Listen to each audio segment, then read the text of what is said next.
Oh, good. Thank you. I agree. Thank you. Thank you. Could eat that up like every week. So. What's that? Could eat that up every week. So it's great. Lord bless you as you give this morning. We're going to receive our offering and, as usual, make a few announcements. So after the service this morning, we'll be having a brief congregational meeting. Everyone is welcome to stay for it and participate, but only members per our Constitution and bylaws are eligible to vote in it. So we will be voting to receive a new elder. As I have announced the last couple of weeks, we have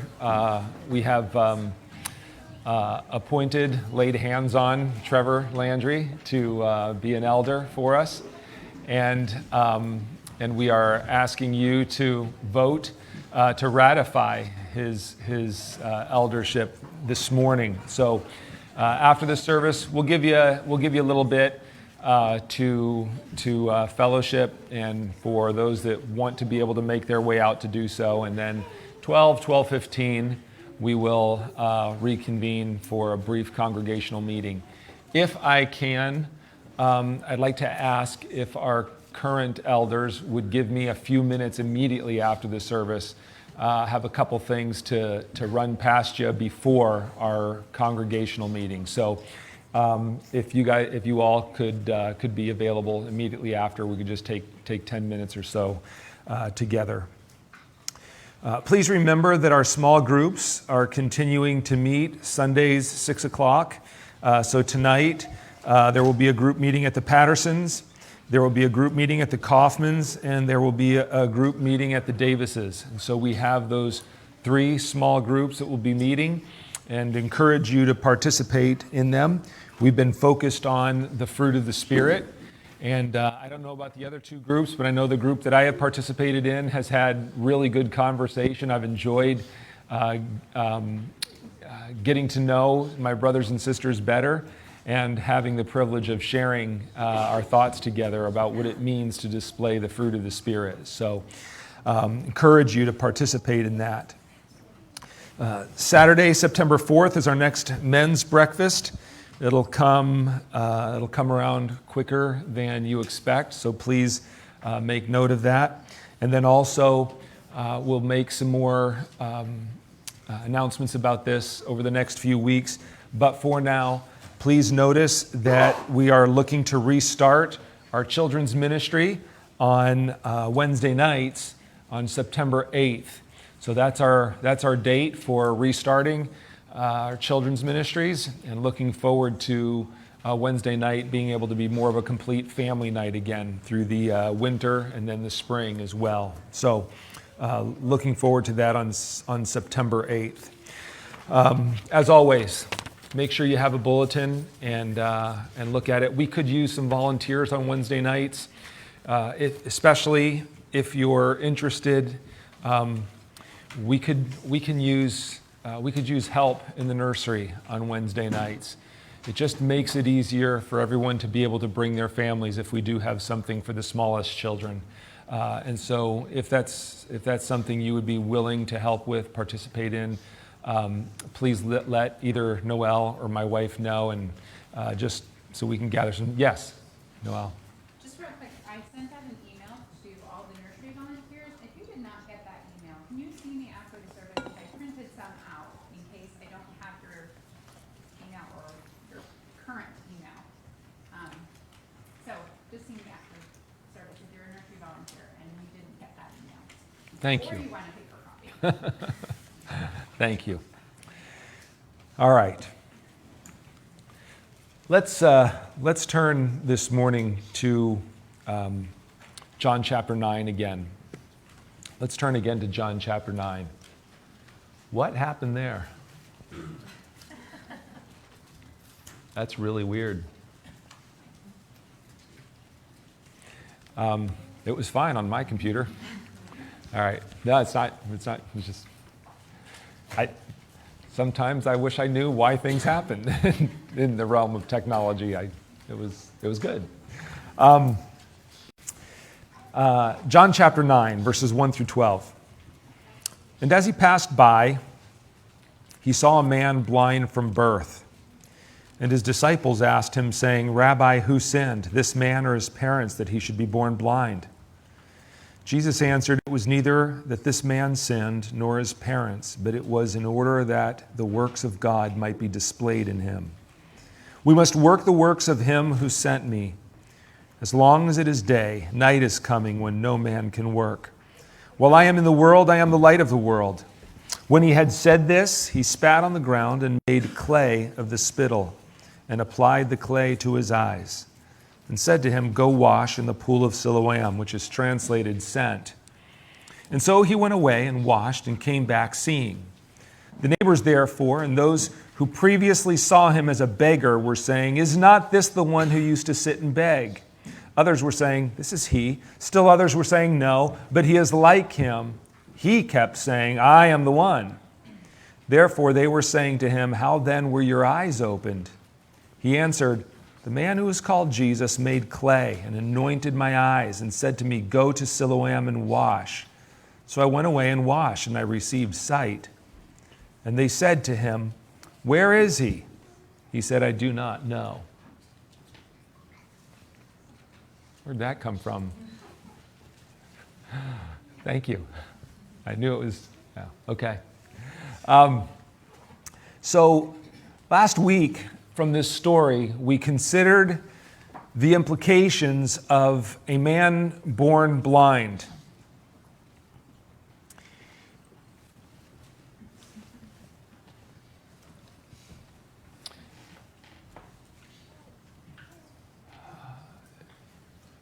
You know, it's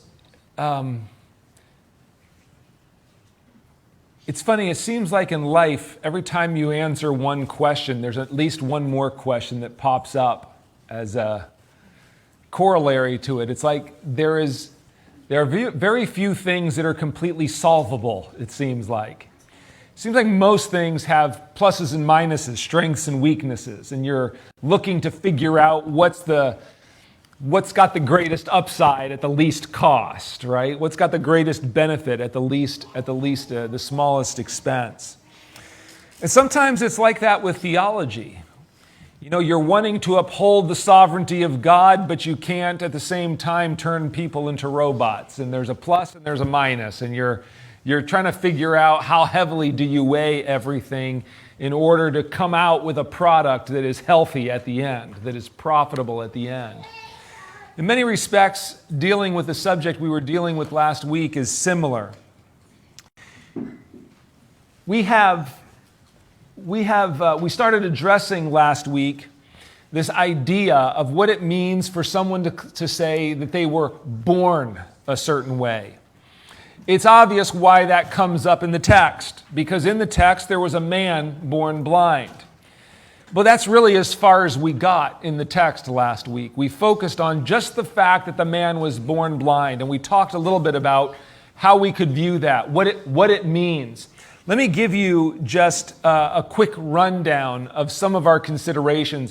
Maybe one or two of them are extra or added in, things that we didn't have time for last week that I just want to make sure that I clarify this week. The first one, the most important thing is this. It doesn't matter how you're born in the end. We are still responsible for our sinful moral choices. I think we ought to be able to agree on that. Amen? How many of you have ever known someone that seemed to have been born just unbelievably mild-mannered while you have a fiery temper, just a more passionate disposition? And you say to yourself, man, I wish I didn't have to fight the fight that I have to fight. You know, I find myself with words coming out of my mouth and in words that I wish didn't come out of my mouth. And they come out at times when I wish they didn't come out of my mouth. And in ways I wish they didn't come out of my mouth. And that's a battle. And you look at somebody else, the person that I refer to often is Ian Turner. I used to say to him, Brother Ian, you're so mild. And I can't tell you, repeatedly he looked at me and said, I can't take any credit for it. I was born this way. In my whole life, I never got riled up about anything. I hate you. No. I loved him. Loved him to death. Wanted to be like him when I grow up, right? Just looked at him and said, man, that's amazing. It's amazing, you know? The fact of the matter, however, is that how you came out of the womb is not an excuse for how you act once you're out, right? We're responsible for the moral choices that we make in life. The second thing that we need to make note of, I didn't mention this last week, is that it is not true of everyone who claims it. Not everyone who says I was born this way was necessarily born that way. In the culture in which we're living, the second one is the first one, the I was born that way, has become a convenient excuse for a convenient reason for why I am the way I am. The truth of the matter is, not everyone who says they were born a certain way necessarily was born a certain way. However, being born that way may be true of some. And I put in parentheses the term proclivities. That is, that they have a tendency in a certain direction. A tendency in a certain direction. They may have been born with greater tendencies in a particular direction than others were. Pause. I'm not going to get into I'm not saying it's genetics. We're in we could be in deeper waters here. I'm not going to go far in this. But I will say this, my brothers and sisters, human beings are fairly complex creatures. We're fairly complex creatures. Can I ask out of curiosity? It probably, if you haven't had a certain number of children, it probably won't be consistent the whole way. But out of curiosity, ladies, how many of your experience carrying boys was different from carrying girls? You have pretty clear, isn't that interesting? Why is that? Why is that? It's a different combination of creation and hormonal presence and activities. It's just different. There's complexities to us. There are deep complexities to us. They're not the same for every person that comes out. And so to say that one person may have been born with a greater proclivity to a particular sin than another is, in the end, not all that surprising. And it's, frankly, not a theological problem that some have made it out to be. The fourth thing that we need to make note of is this, that being born that way is often combined, to whatever degree that's true. We are living in a world where some people, not everyone who claims it, but some people may have certain proclivities in life. And then we've got another whole problem. We've got the whole problem of our culture and our society. And how many of you agree that when sin becomes culturally acceptable, people who otherwise would have had a barrier and a safeguard against that sin all of a sudden don't? And it becomes more common simply because it's more socially acceptable. You know, it's an amazing thing.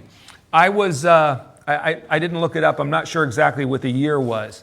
But I'm going to say it was the early 1980s when divorce became legal for the first time in Spain. When it became legal.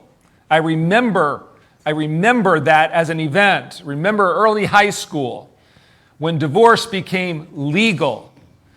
Up until then, marriage was completely the purview of the church. If you were going to get a divorce, you had to have ecclesiastical dispensation. Okay, and then there were the legal issues involved. But the issue, the reason I'm bringing this up is this. Once the door opens, things that people suffer through found work because there was no out and they didn't want to be miserable. Once the pressure was taken away, all of a sudden, the amount of work it would take to make it work was no longer worth it to people. And percentage of the population-wise, all of a sudden something just escalates. Why? Because it's become culturally acceptable all of a sudden. Become culturally acceptable. We have tendencies that we're born with. We have society, and we're living in a culture that increasingly is embracing sin as acceptable. And then the third thing is we have a person's individual experience. We have a person's individual experience. And so you add to the mix a bad relationship with parents or with a dad, or you throw abuse into the mix. And all of a sudden you've got a recipe that becomes a recipe for confusion in a person's life. A recipe for confusion in a person's life.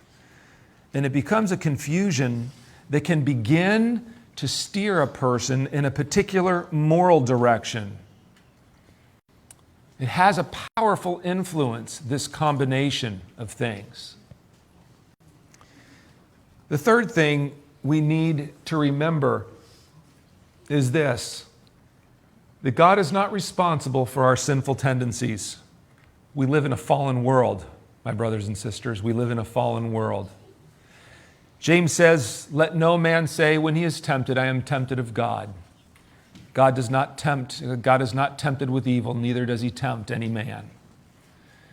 We live in a world that is broken, that is fallen, and the sin tendencies and the sinful decision making that we do is not God's fault. Can't be put at God's doorstep. It's the fallenness of humanity. It's the fallenness of the world in which we live. It's the sinfulness that resides within us. And the last thing that we looked at last week that we need to emphasize one more time is that spiritually, soulishly, as a consequence of those two, relationally, and then physically, human beings are broken creatures. We're broken creatures, and we're broken on all levels. We're broken on all levels. Not a pleasant reality, but a reality nonetheless. I want to finish our consideration of this passage by taking a step beyond this and looking at three parts of this story that I think are significant. Three ideas that come out of this story that are significant. The first one is what I'll call a deep misunderstanding. A deep misunderstanding. It's a misunderstanding that we see in John chapter 9, verse 2. Here's the misunderstanding. When they see this man blind from birth, the disciples turn to Jesus and they ask him, "Rabbi, who has sinned? This man or his parents, that he should be born blind?" Who has sinned? This man or his parents, that he was born blind? Can I ask how many of you can relate to this? How many of you can relate to an accident happening and you want to find responsibility for it?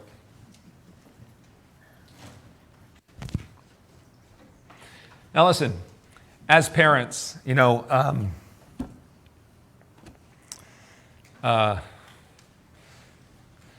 sometimes children do foolish things.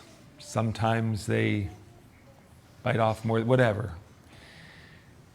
Something between teaching and responsibility. If you hadn't tried to carry so many dishes to the sink, that cup that you had balancing on the top might not have fallen off and shattered. And then when it did, you went like this and the rest of the stack went down, right?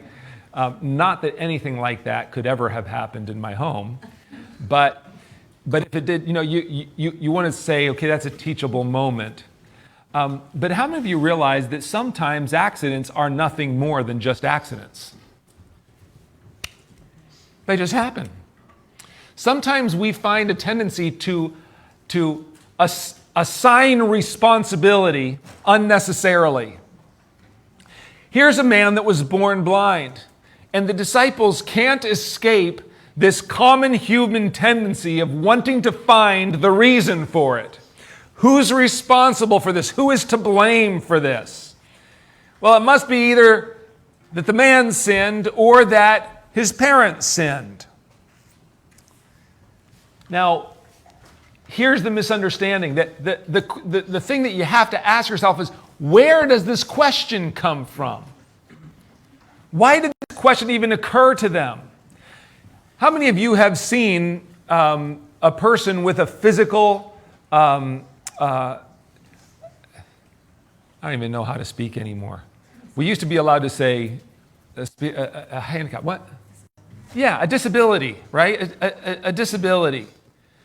How many of you have, the first thought when you've seen someone with a disability was, I wonder if they sinned or their parents sinned, that they were born that way? Is that the first thought that crosses your mind? Where does that idea come from? Right? Where does that question come from? Well, here's a few places where it comes from. Are you aware of the fact that in Jesus' day, there was current among the Jews at least 5 hypotheses about how it could be possible for a child to be born guilty of sins committed? Born guilty. Born fallen with a tendency to sin, but of sins committed already. There were at least 5 hypotheses about how that could be the case, how that could happen. So the idea that a child is born and an infant comes out of the womb already guilty of sins was a topic of conversation in the day, and there were 5 explanations for how it could happen, at least 5. This was not an uncommon idea. It's not an uncommon idea in Jesus' day. It was actually common, current among the Jews of that day. The second one is simply this, and I think this is, I don't think it's hard to figure out why the Jews in particular were wrestling with this question. The idea that God might punish a child for the sins of the parents was drawn from passages like Exodus 25, Exodus 34:7, and Numbers 14:8. The idea that, well, that child might be guilty of sins. How is that child guilty? He hasn't had a chance for that yet. He's guilty of his parents' sins. The sins that the parents have committed, he's guilty of, or she is guilty of. And maybe that's why this child was blind. A parental guilt gets passed on to the children. That's another possibility is the one that comes from Deuteronomy 28, where we find Moses proclaiming to the Jewish people, you've been given this land. If you obey and you're faithful to God, here will be the blessings. It's interesting. I don't remember exactly how many verses. I want to say somewhere like 15, 16, 17, 18 verses. Blessings for 50. Much longer. The concept. It was an earthly people under a particular covenant for them. So they were accustomed to thinking, good will happen if we obey, bad will happen if we disobey. Conclusions that you draw from that are things like, someone blind, that there must have done something bad. Something must have gone wrong somewhere in the past or in their family or whatever. Right? This concept was something that was not an unlikely idea to have on the basis of the covenant that they lived under, the way that they understood their relationship with God. Furthermore, there was the proclamations of the Old Testament prophets that you guys have sinned. There's an enemy coming that's going to destroy you. And it'll wipe you out because of your sins. It was a concept but if you repent, God will restore the land. He'll heal the land, right? This idea was part of some of the very fundamental proclamations of the prophets in the Old Testament. Now, I want to pause here just to make sure you don't hear in the rest of this something that is not correct. How many of you would agree that obedience to God is the best possible life you could live? Amen? The problem is not obedience to God. That's not the problem.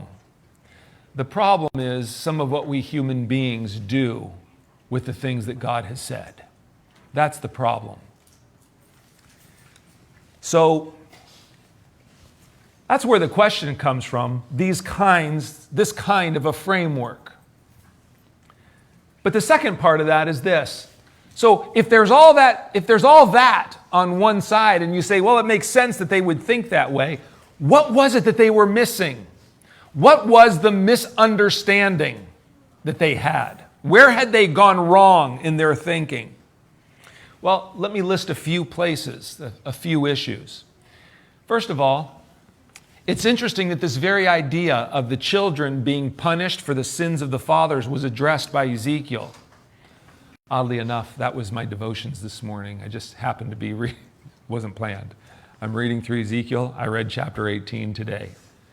18 verse 2 talks about the fact that you Jewish people, you have a saying these days. The parents eat sour grapes and the children's teeth are set on edge. That's the saying. The idea is the parents do something and the kids get the effect of it. And then Ezekiel, speaking on behalf of God, says, the soul that sins, it shall die. It shall die. You're responsible for your own sins. And then in the rest of the chapter, Ezekiel goes through this whole thing. If I see a man who is a righteous man, and he lists all of his righteousness, and he has a son that turns away from the righteousness of the father, the son will die for his own sin. But if he has a son before he dies, and his son sees the sins of his father and says, I don't want to walk in the sins of my father, and he lives a righteous life, he will not be punished for the sins of his father. He will enjoy the righteousness that he lives out himself. And Ezekiel says to these people, you've got to realize that when you're looking at individual human beings, those covenantal aspects of a people, it doesn't work. It works on the big scale. It works on a national scale. So let me say it to you this way. How many of you agree? Let's look at the United States of America for a second.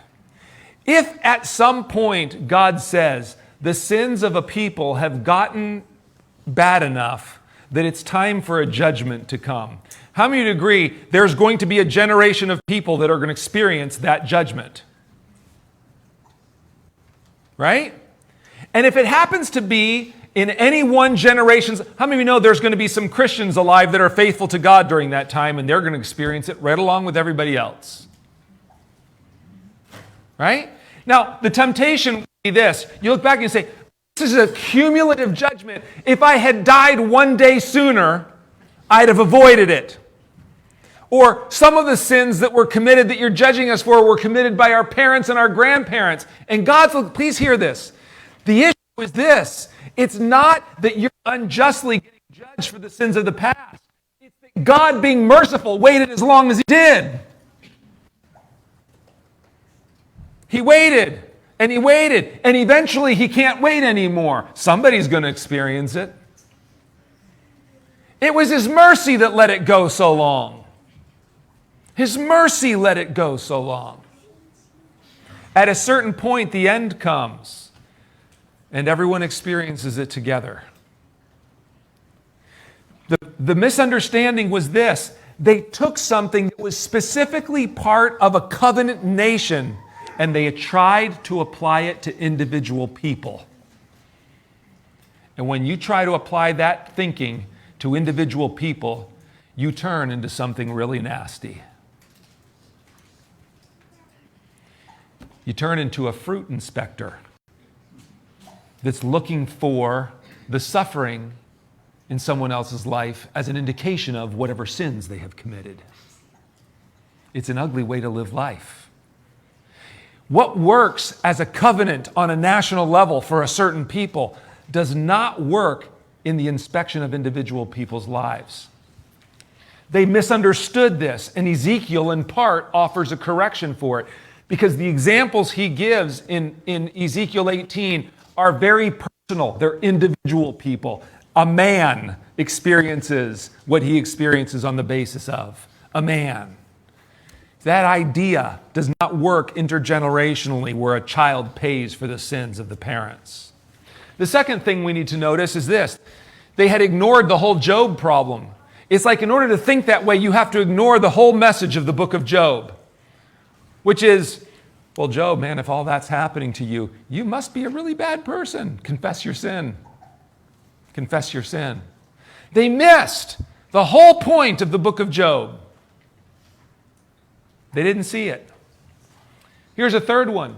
They missed the whole Asaph crisis of Psalm 73, of a man whose faith was in torment because the wicked were prospering and the righteous were suffering.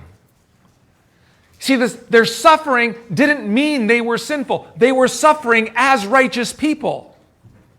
And prosperity didn't mean they were good. They were prospering despite being wicked people. That combination of things happens on an individual level. Let me tell you something. This might come as a shock to you.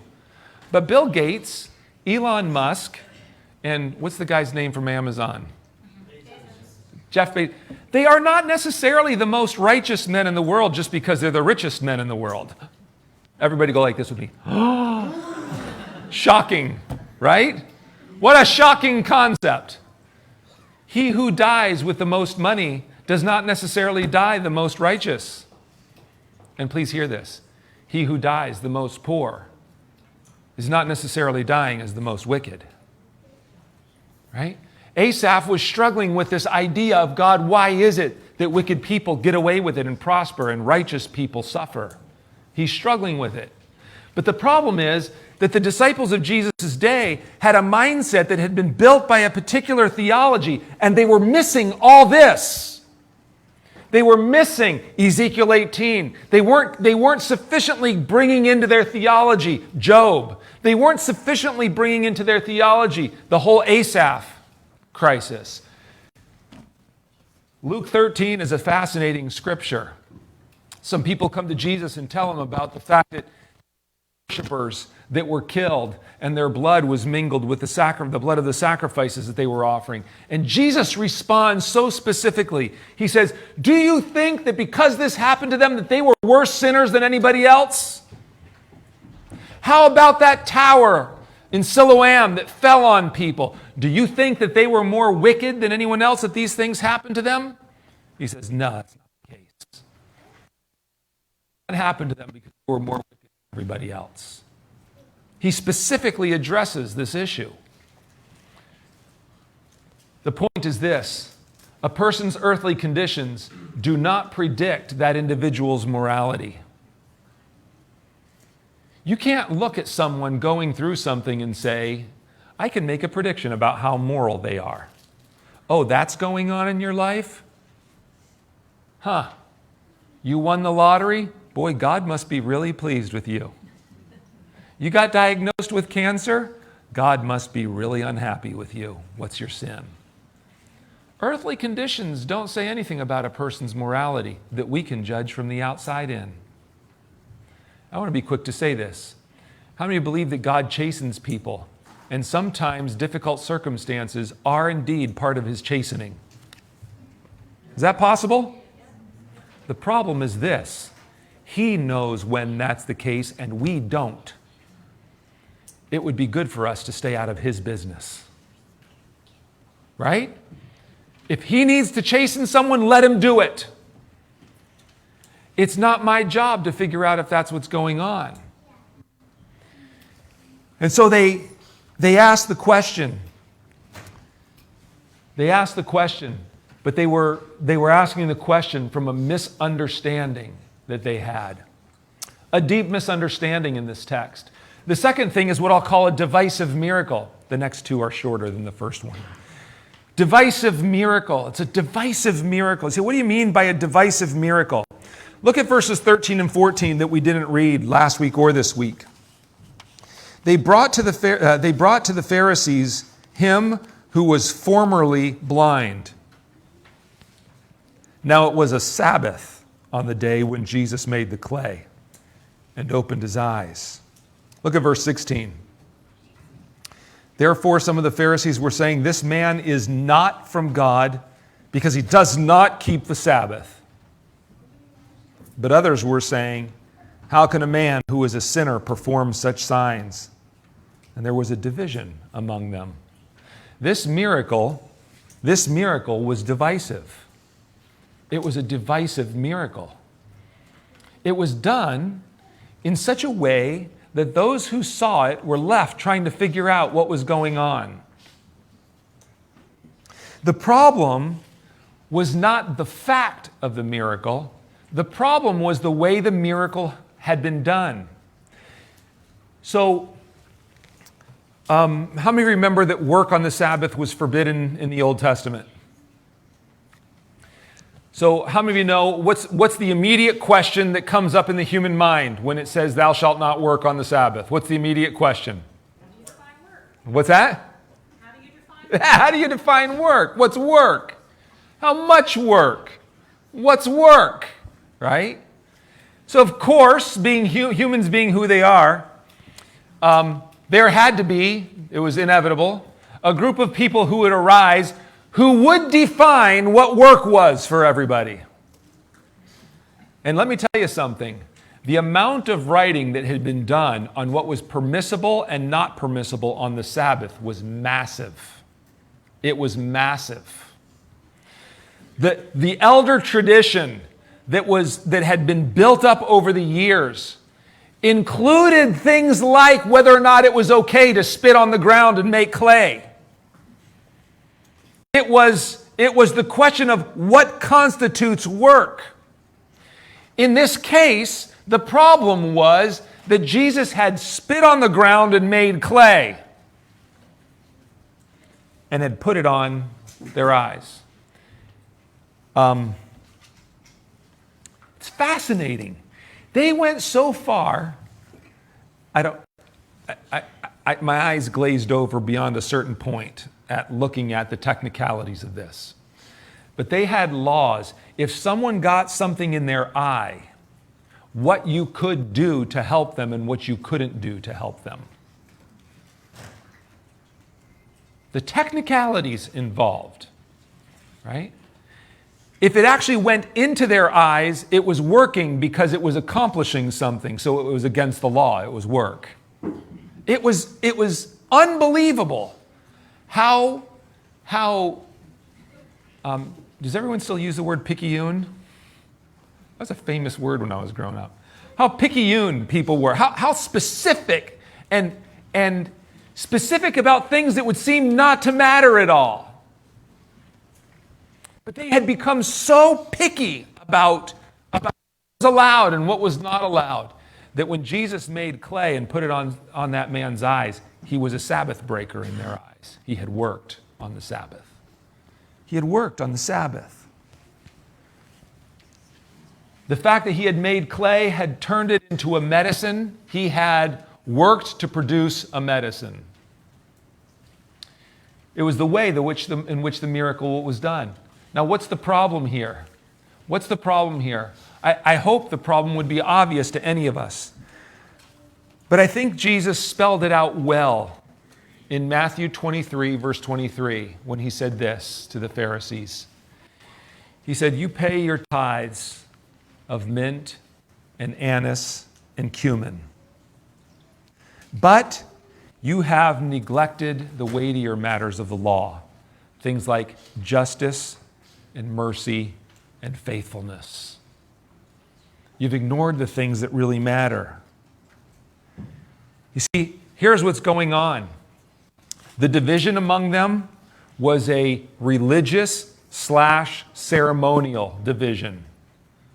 They were fighting out whether or not a man can be of God if he performs a healing that involves working on the Sabbath. That was their problem. What's the obvious thing that they're completely ignoring? Miracle. Somebody got healed. I mean, a guy that was born blind can now see. Debate it all you want. Debate about spitting on the ground and making clay if that's what you have to do. But you're kind of missing out something that would be really nice to just step back and enjoy for a minute. Somebody just got healed. And they got healed in a rather remarkable set of circumstances. Notice this. Notice this. This tendency. Could you imagine that there are people they are coming face to face with a power they have never imagined. Did any of those Pharisees ever lay hands on this man and heal him? They have come face to face with a power that is beyond anything they can imagine and still think they have the right to judge whether or not that power is legitimate or not. I mean, if I'd have been, I don't want to look at them and say, who do you think you are? That would have been my attitude, right? Who do you think you are? Debating whether or not spitting in the ground and making clay is working on the Sabbath or not. Man, you guys have missed the obvious. That tendency to feel so high and mighty, so noble. Listen to this. To feel so high and mighty, so noble and so proper. Because they were, listen, upholding the legal standard. They're upholding the legal standard. What's the problem? Not working anymore. I don't know. What's the problem? Here's the problem that the Pharisees had that we can share with them. It's the inability to see our spirits. I mean, you'd think that at some point someone would ask the question while they're debating the issue of whether or not it's work. What's wrong with me that I don't celebrate the fact that there's a guy that was born blind and for the first time in all of his life he can actually see? What's wrong with me that doesn't touch my heart? What's wrong with me that I don't rejoice over that I've got to find fault with it?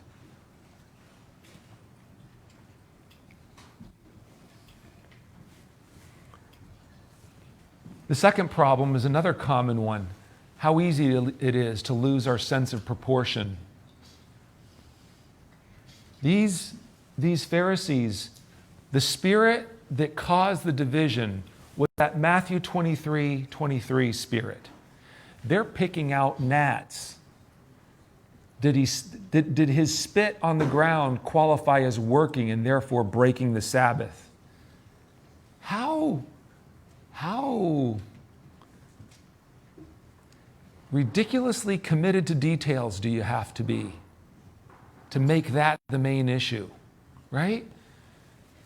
They are so worried about mint, anise, and cumin that they can't see justice, mercy, and faithfulness right before them. They don't realize that they have lost their sense of proportion. They care more about a technicality than they do the person that's involved. And that's the third one. They not only have lost their sense of proportion, but they rate the issue above the person. Now listen, I want to say this because I know this is a difficult thing. I know this is a difficult thing.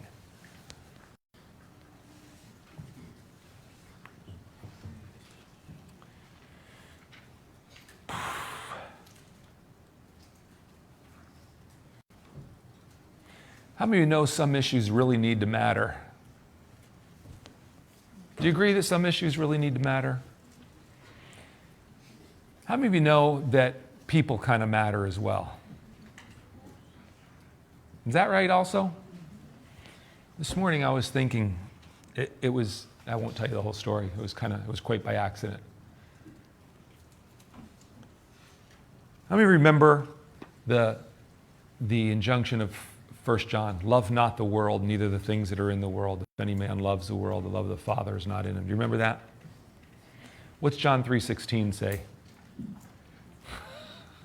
For God so loved the world that he gave his only begotten Son. Sometimes you got to go to Scripture and you got to say, okay, what's being said here? What's being said here? How do I put this together in a way that makes sense?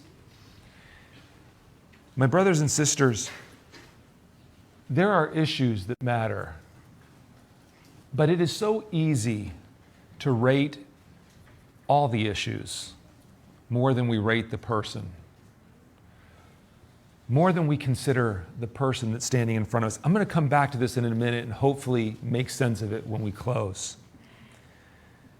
Do you see, however, that the common thread in the question the disciples asked, who sinned, this man or his parents, that he was born blind?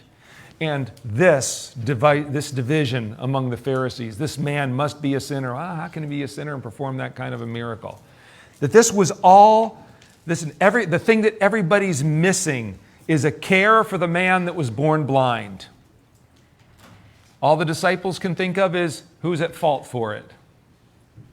All the Pharisees can think of is, was it a legitimate miracle or not? Everybody's missing on the fact that there is a man who's suffering being blind and rejoicing over the fact that he was healed.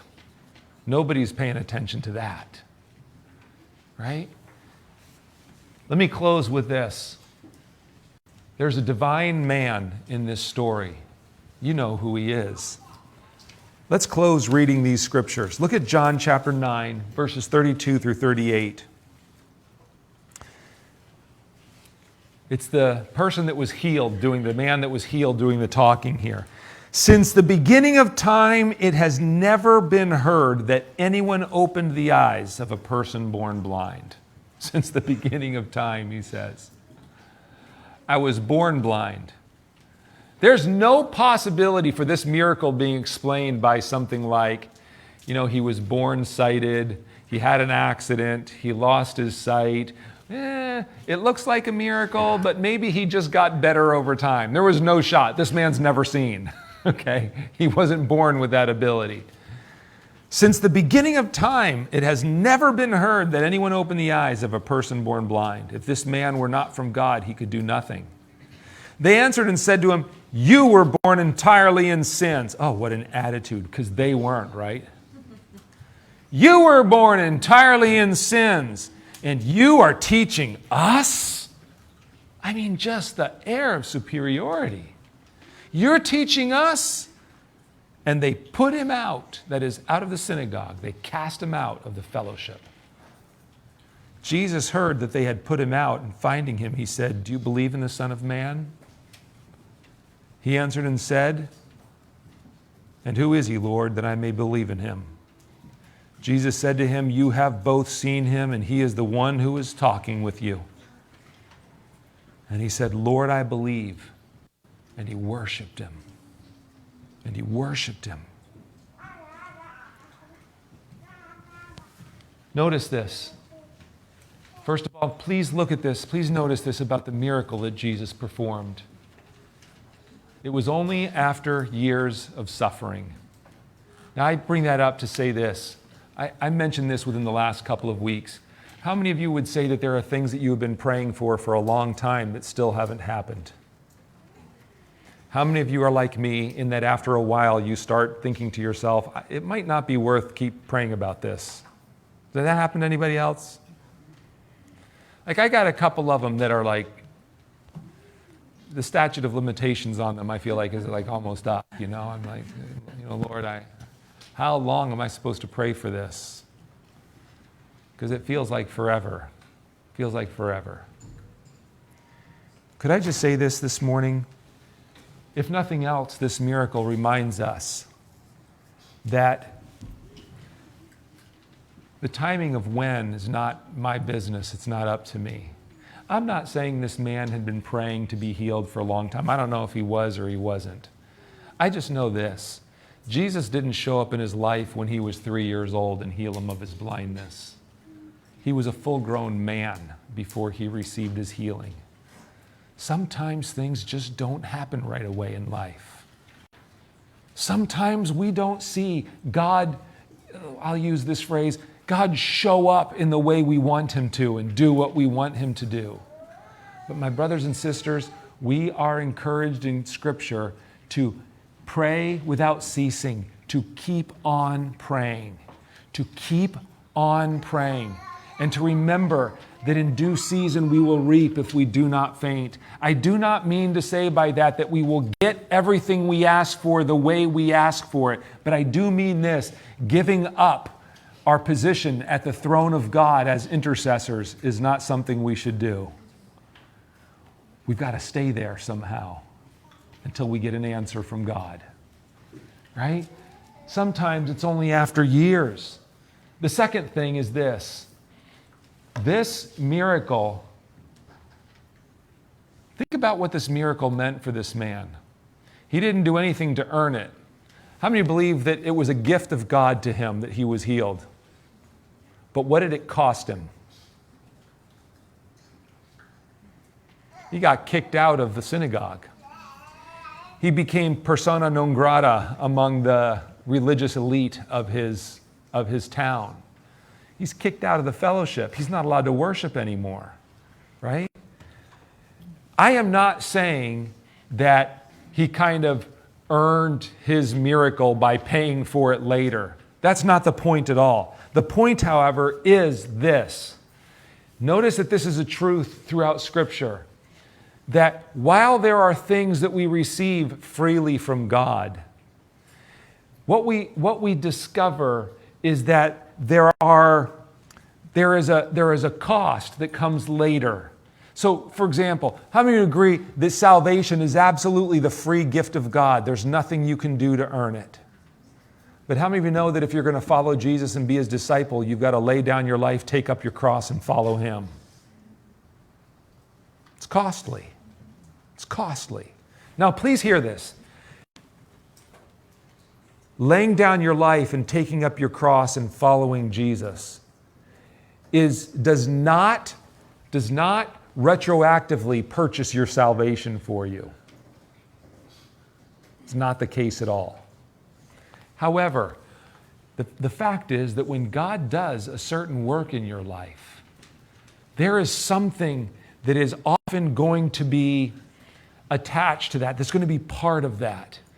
That is going to mean that enjoying that and standing in that might cost you something later on. It's a fact that is there. He didn't pay for it retroactively, but receiving it freely from Jesus, listen, it put him in a new camp. Let's say it that way. It changes his allegiances.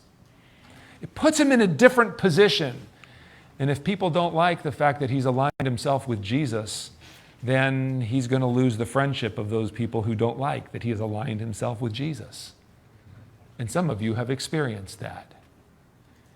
You didn't give up your friends voluntarily. They left you because you aligned yourself with Jesus. Or maybe because you couldn't participate in the things that you once did. You all of a sudden became not enough fun anymore. You're not the one that they want to have around any longer. It's just part of what it means to follow Jesus. Please hear this. The gift that you've received from him is great enough to be worth whatever it costs you later on. It's great enough to be worth it. But notice this. Beyond the miracle, there's the thing that we need to notice, and that is this divine person, that is Jesus himself. Jesus himself. We see in this passage that Jesus is worshiped and does not stop the man from worshiping. We talked about this a few weeks ago. When Jesus accepts worship from someone, it's kind of like saying, yeah, I'm the one you should worship. Right? When a man tried to worship an angel, the angel said, don't worship me. Don't worship me. When Cornelius fell down at Peter's feet, Peter said, "Don't worship me." But when this man fell down at Jesus' feet and worshiped, Jesus said nothing. It's okay for you to worship here. A statement, without having to pound his chest and declare, "I am," he accepts the worship, and everybody present knows what it means. It's a claim of divinity. By the way, the statement that this man made, in all of the history of the world, no one has ever heard of someone who opened the eyes of a man who was born blind. Now, I don't know what this man's condition was. I don't know what it was. Maybe he was born without an optic nerve, or with something detached, or with... I just know this. I know they had no medicine to fix what ailed him. I know it is not normal for a child born blind to be able to see. It was a creative act of God. Listen, all miracles are miraculous. But this means that something was done that didn't depend on the raw material that existed there already. It was like something had to happen that wasn't inherently possible in the configuration that was there in the moment. There was a creative part of this that is unique in all of time. Jesus is being declared to be God here. And notice this second thing, that Jesus desired to make people whole. I think maybe the most precious part of the story is not the healing that Jesus does. It's not that he restored the man's sight. It's this.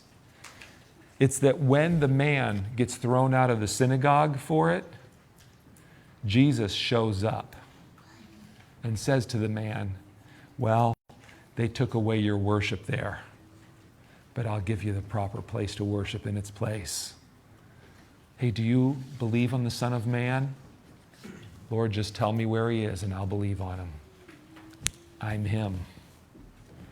Lord, let me worship."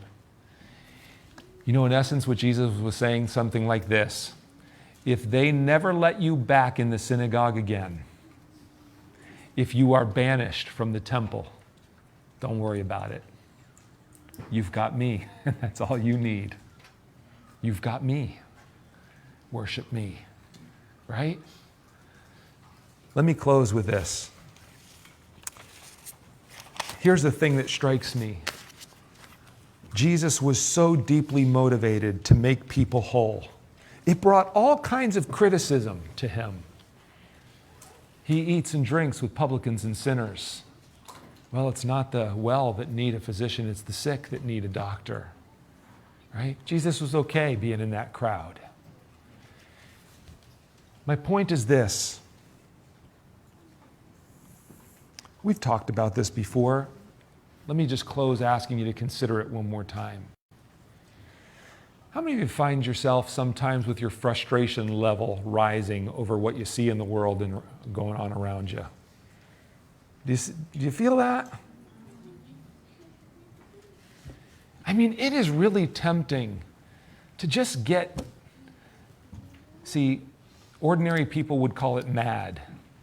Get mad. Spiritual people call it righteously indignant. It's righteous indignation, right?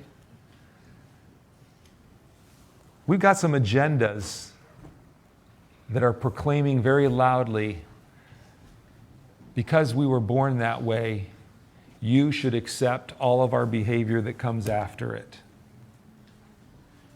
I think this miracle tells us something about what to do in those kinds of circumstances. And here's what I think it communicates to us above everything else. Jesus wastes no time finding who to blame for it. He wastes no time arguing over the source of it. He's got one thing in mind.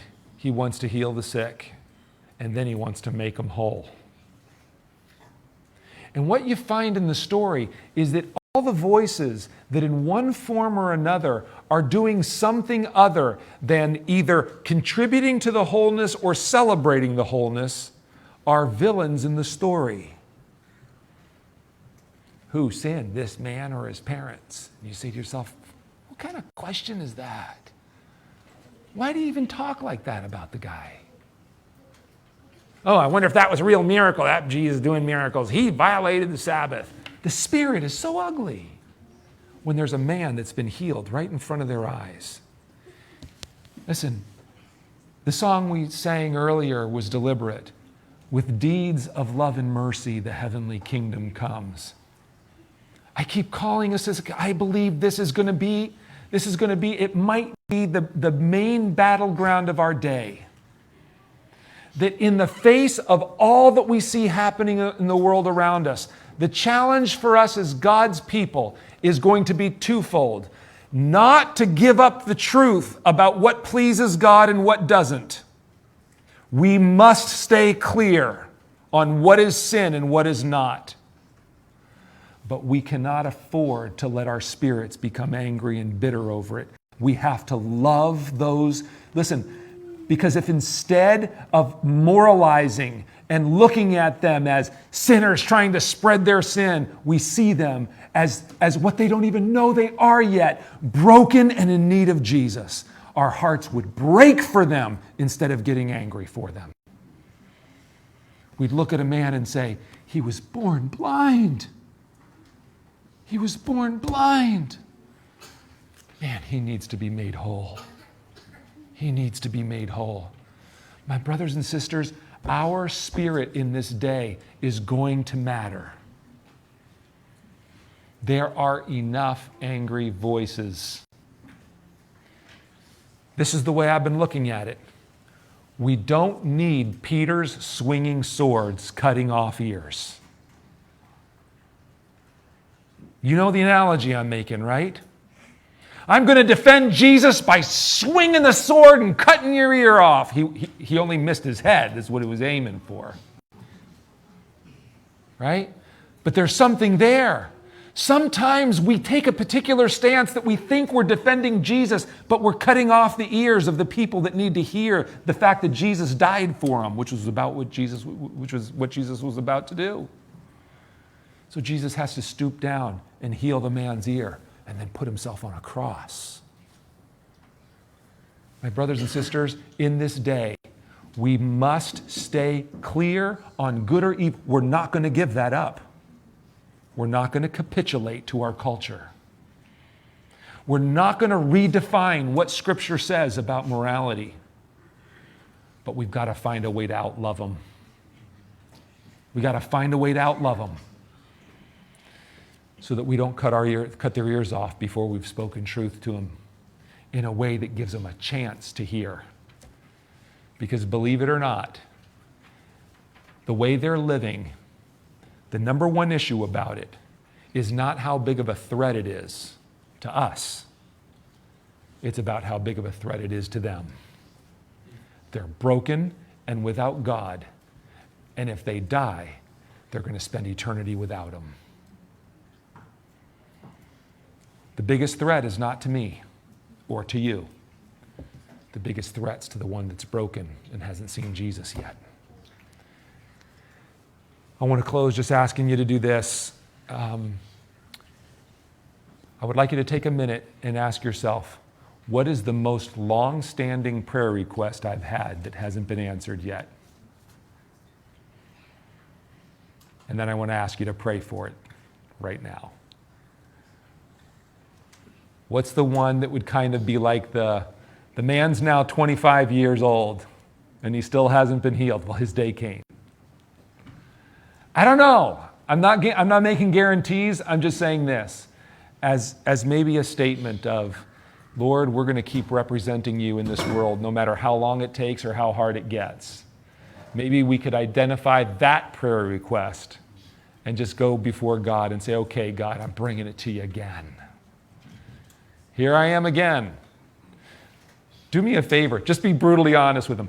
I'm not sure I'll pray about this again tomorrow, God, or I don't know how much longer. But today I'm asking again. Bring it to him today. Or listen, if it's not the most long-standing, here's this one will be equally good. Pick the one you've gotten most exasperated over. right? You care about this person, you love them, you've wanted this. Why can't they? Why? I've been praying, but Lord, touch their hearts and deliver me from that spirit toward them. Help me to love them. And then be willing to stay with them and to pray with them, pray for them, right? Pick a prayer request like that that's a battleground prayer for you. For you. Either it's so long that you want to give up, or it's gotten so frustrating that you just want to step out. Get on your knees, go before. I know, I'm praying for it again today, God. Here I am. I'm going to pray for it. And Lord, in that, keep my spirit soft before you. Keep it tender before you to care for the needs of people around me. Do you have a prayer request in mind? All right, let's take a few minutes and let's just bow.